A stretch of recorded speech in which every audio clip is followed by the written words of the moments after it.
샬롬, 살아계신 주님의 성호를 찬양합니다.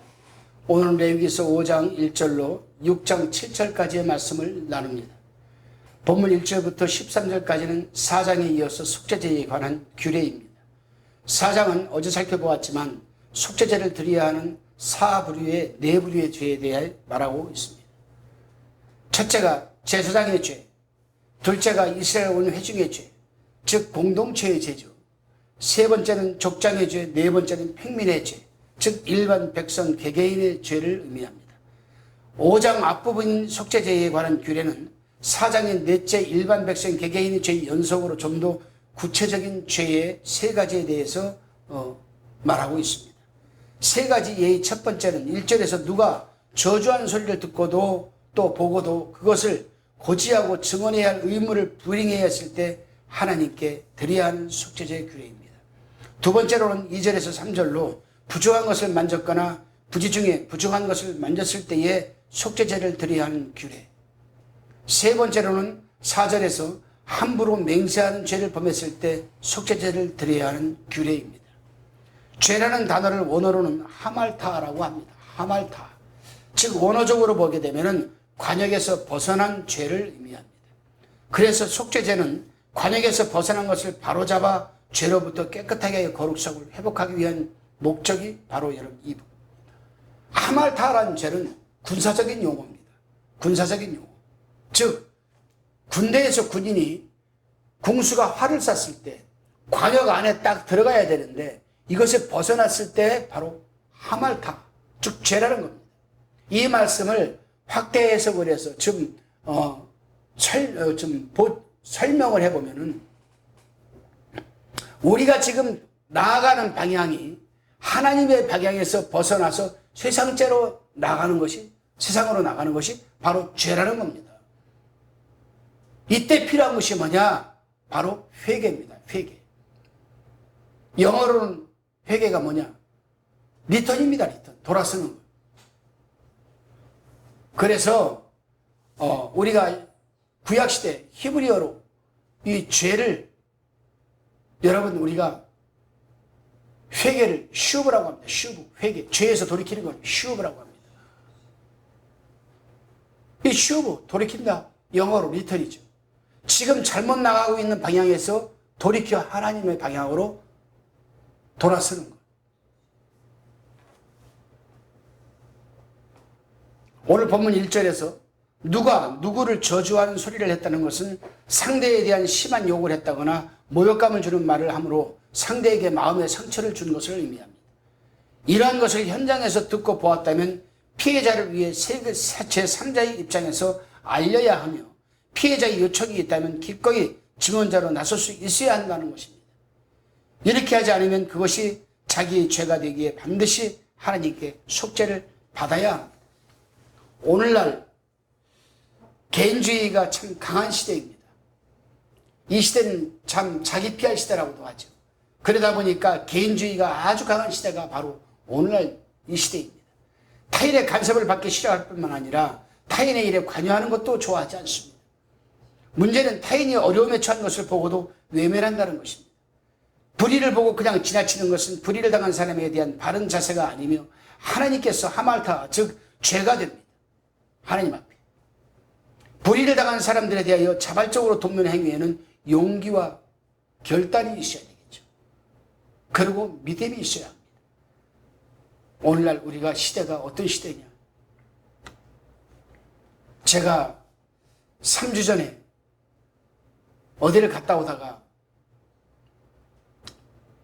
잠깐 목이 말라서 그 길가에 있는 슈퍼에다가 세븐업 슈퍼에다가 차를 대놓고 생수를 한 병 사러 들어갔습니다. 근데 그 슈퍼 앞에서 싸움을 하는데 남자가 연인 같기도 하고 아닐 것 같기도 해요. 잘은 모르겠습니다. 남자가 여자의 머리채를 손으로 휘어잡고 발로 차고 주먹으로 때리고 하는데도 그 옆에 젊은이들이 보고 지켜만 보고 있는 거예요. 지켜만 보고 있습니다. 안 되겠다 싶어서 제가 양복 저고리를 벗어서 차에다 놓고 넥타이를 풀고 다가섰습니다. 여보시오. 아니 여자를 왜 이렇게 때리십니까? 이러면 안 되죠. 그때 당신이 뭔데 간섭하냐 이거죠. 그러고선 욕을 해가면서 이 누구 좀 맞아야 된다. 더 때리는 겁니다. 그래서 내가 막아줬습니다. 그 바람에 제 와이셔츠, 이 소매에 있는 와이셔츠가 떨어졌습니다만. 뿌리치는 그 사람이 간섭하지 말라고 하는데 내가 톡도 한 대 맞았습니다. 그래서 내가 당신 지금 이 한 행동을 내가 지금부터 동영상으로 다 찍겠다. 그래 알아라. 그랬더니 손을 탁 놓더라고. 그래서 내가 여자한테 그랬습니다. 빨리 가시오. 당신은 여기 있으시오. 안 그러면 신고하겠다. 여자는 보니까 뭐 엉망진창입니다. 엉망진창. 그 남자가 화를 못 찾는지 그 파라솔 쳐있던 의자에 앉아가지고 푹 하고 있더라고. 그래서 내가 그 주변 사람들한테 그랬습니다. 여러분들은 같은 젊은이로서 이런 걸 보고도 그냥 있습니까? 키키키키 웃어요. 그래서 그 여자가 안 보인 걸 보고 나서 제가 차를 타고 왔습니다. 이 세상이 바로 지금 이런 세상입니다. 누가 맞든 죽든 살든 상관을 하지 않습니다. 개인주의. 나만 잘 먹고 잘 살면 된다. 나만 건강하면 된다. 나만 안 맞으면 된다. 물론 이러한 것들은 이미 서구에서 오래전에 자행되어 왔던 일들이죠. 지금도 미국 같은 경우에는 남이 간섭을 안 합니다. 뭐 죽든 소매치기를 당하든 강도를 당하든 뭐 신경 안 씁니다. 여기에는 분명 정의로운 행동이 필요하고 정의로운 행동을 담대하게 보이기 위해서는 믿음이 필요하죠. 다시 본문 2절 3절에 보게 되니까 만일 누구든지 우발적인 부정을 나중에라도 깨달았을 때에는 하나님께 속죄제를 드려야 함을 통해서 우리들은 인간의 연약함을 인정하고 하루하루 부지불식간에 범한 죄에 대한 용서를 구해야 합니다. 하루의 마무리 기도 시간이나 새벽 기도의 시간을 통해서 이러한 죄에 대하여 하나님께 사을 받을 수 있도록 우리는 적극적으로 기도 생활을 해야 됩니다. 적극적으로. 요즘은 그리스도인이라 하더라도 기도라는 개념에 대해서 잘 모르는 사람들이 많은 것 같아요. 교회에서 목사들이 가르치질 않아서 그런지 기도에 대한 개념을 인식을 하지 못합니다. 기도가 뭔지도 모릅니다. 어려워서 못하겠다. 힘들어서 못하겠다. 천만입니다. 하나님과 나와 하나님과의 1:1 수직적인 관계가 여러분 가까워지고 깊어지면 깊어질수록 기도에 여러분 그 참맛이 얼마나 재밌는지 몰라요. 얼마나 깊은지 모릅니다. 부지불식간에 2-3시간이 지나갑니다. 부지불식간. 그러나 나와 하나님과의 관계가 멀어졌을 경우에는 기도가 5분 하기도 힘들어요. 자기 남편서부터 대한민국에 아는 모든 사람을 다 기도해도 5분이면 다 끝납니다. 5분이면 다 끝나요.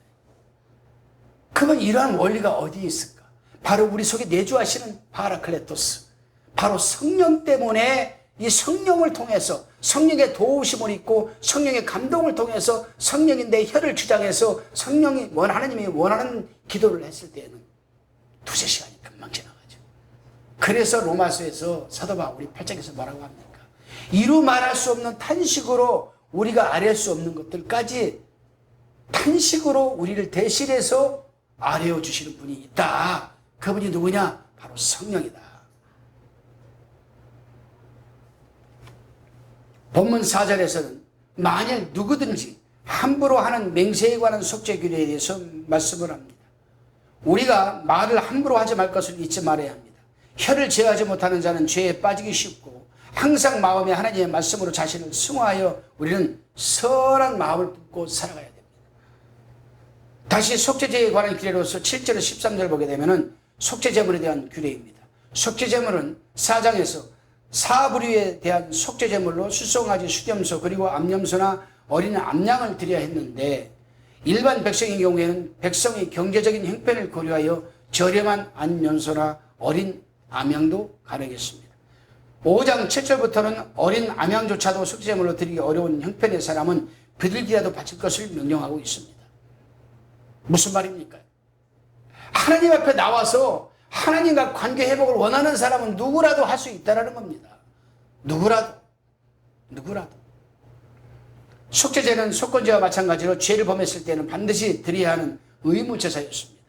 이는 번제, 소제, 화목제의 자발적인 제사와는 차이가 있지.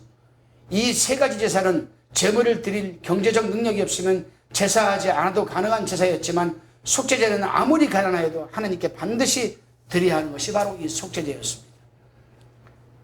하나님께 범죄했을 때는 어느 누구 예도 없이 바로 속죄함을 받는 이 속죄 제사를 드려야 됐습니다.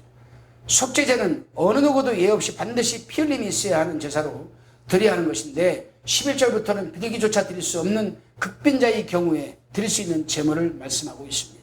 그것은 약 2리터 정도의 곡물의 가루를 속죄제물로 드리라는 것입니다. 곡물이라도 속죄제를 드리게 하면 하나님께 범죄했을 때는 속죄에 대한 예의 없음을 보여주는 것 사실입니다. 문제는 곡물 자체로는 피제사를 드릴 수 없다는 점입니다. 이를 해결하기 위하여 하나님께서는 급빈자들에게 12절 하반절에서 단 위 여호와의 화제물 위에 불사를 지니라라고 말하심으로써 짐승의 피 흘림이 있는 화제물 위에 곡물을 들여서 피제사를 이루는 속죄제를 드리도록 하셨습니다. 참 우리 하나님은 얼마나 자비로우시고 얼마나 자상하신 하나님이신지 몰라요. 이렇게 놓고 볼 때에 제사를 드리지 못하는 사람은 하나도 없는 거죠. 오늘날로 확대 해석을 해서 우리에게 대입을 시켜보게 되면은 교회에 와서 예배를 드릴 수 없는 사람은 어느 누구도 없다라는 겁니다. 다 누구든지 교회에 와서 예배 드릴 수 있다라는 겁니다. 헌금을 드릴 수 있는 사람이나 없는 사람이나 나이 든 사람이나 나이 없는 사람이나 병든 자나 병들지 않는 자나 누구든지 와서 예배 드릴 수 있다라는 사실이죠. 5장 14절에서 6장 7절까지는 5대 제사의 마지막 속건제에 관한 규례입니다. 이것을 트레스패스 오퍼링이라고 합니다. 트레스패스 오퍼링. 트레스패스 오퍼링 바로 속건제인데 속건제를 히브리어로 아샴이라고 합니다. 아샴이고 영어로는 트레스패스 오퍼링이라고 하는데 속죄제에서 말하는 죄와 구분되는 범죄나 범법에 해당되는 죄에 대한 사항을 받기 위해 제사를 드리는 겁니다. 다시 말하면 속죄제에서 말하는 이 죄와 구분되는 범죄나 범법에 해당되는 죄에 대한 사함을 받기 위한 제사를 말하는 겁니다.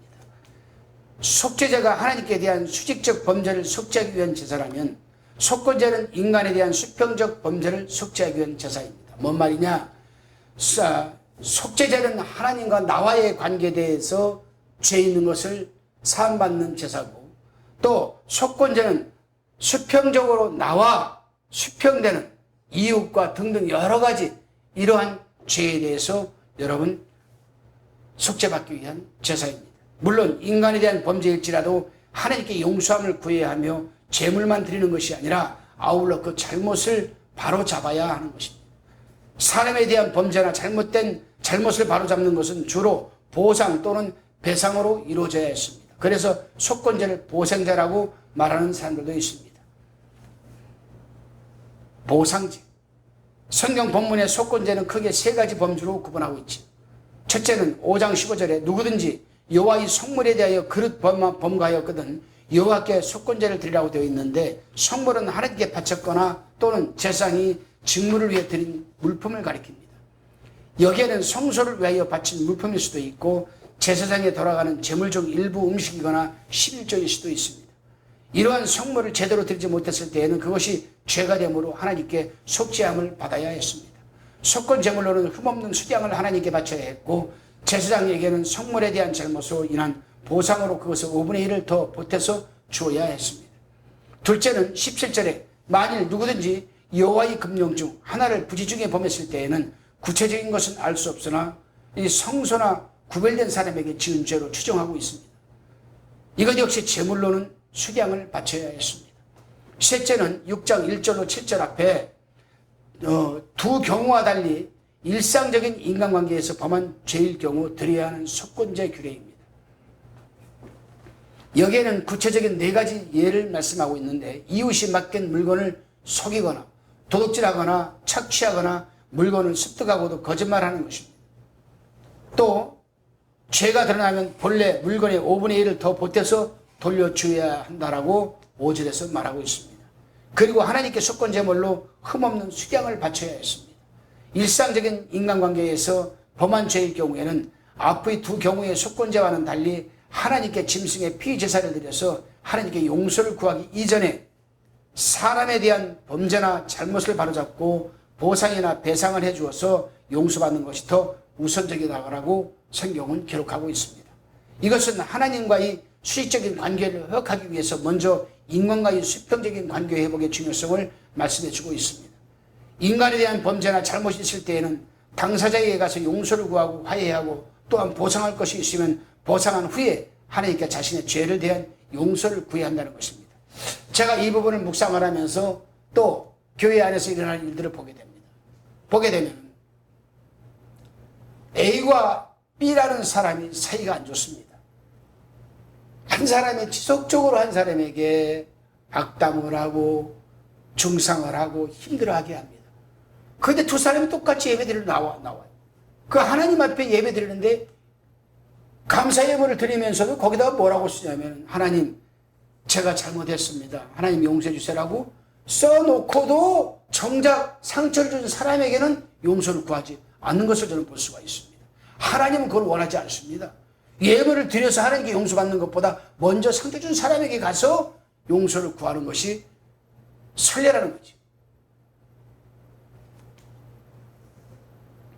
하나님을 잘 섬기는 열정이 아무리 강해도 나의 잘못으로 기인한 인간관계를 실패하는 하나님께서는 원하지 않는다는 사실을 우리는 잊지 말아야겠습니다.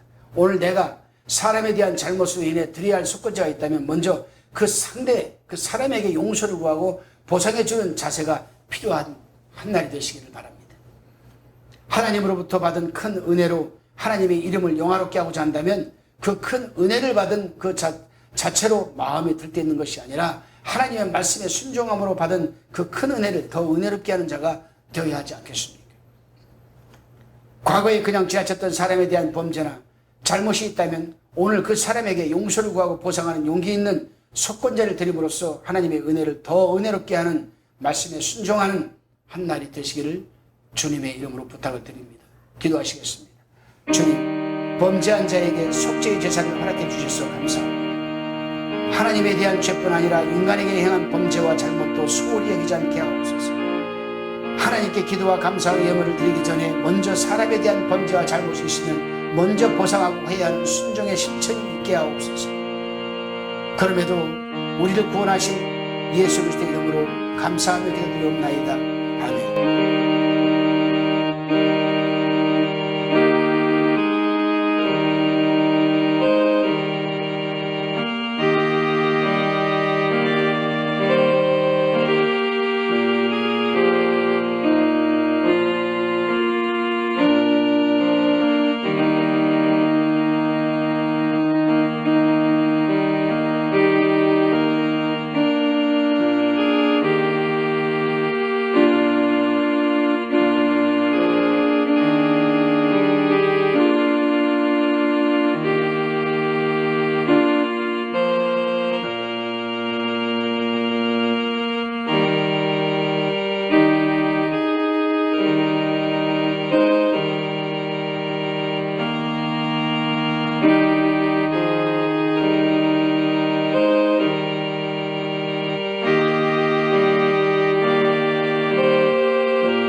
화평방송 구독, 좋아요 부탁드립니다. 감사합니다.